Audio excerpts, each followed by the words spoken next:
Caution, this video contains flashing lights. Hello and welcome to Jim's Tabletop Wargaming. Today we are taking a look at the Lime Fluor UV resin from Green Stuff World. This is used to create slime effects with a translucent quality to it, while also being hard wearing enough to use on your Wargames models and also for your scenery, since it's basically just resin. It cures under UV light, so it does require a specific torch for the best and fastest results, but you can also cure it in sunlight if you prefer. Since it does cure in sunlight, it's important to keep the lid on when not in use, and I tend to do any UV work with the curtains closed, so it's not curing prematurely while I'm working on it.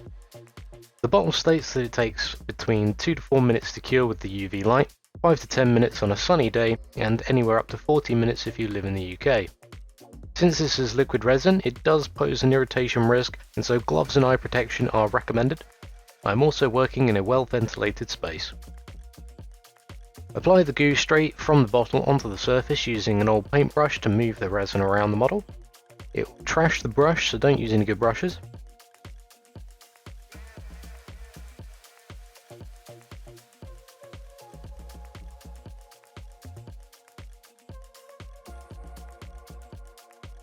You can create a dripping goo effect by curing the slime as it falls.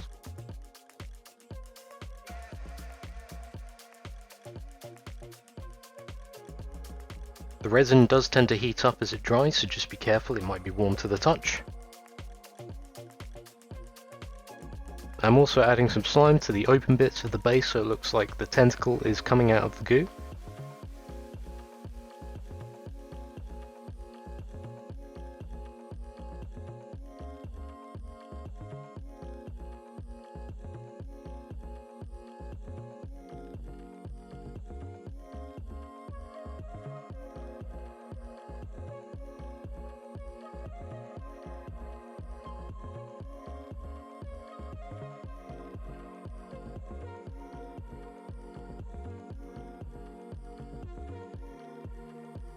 And there we are, now it's ready to terrorize the underhive or threaten the innocence of a Japanese schoolgirl.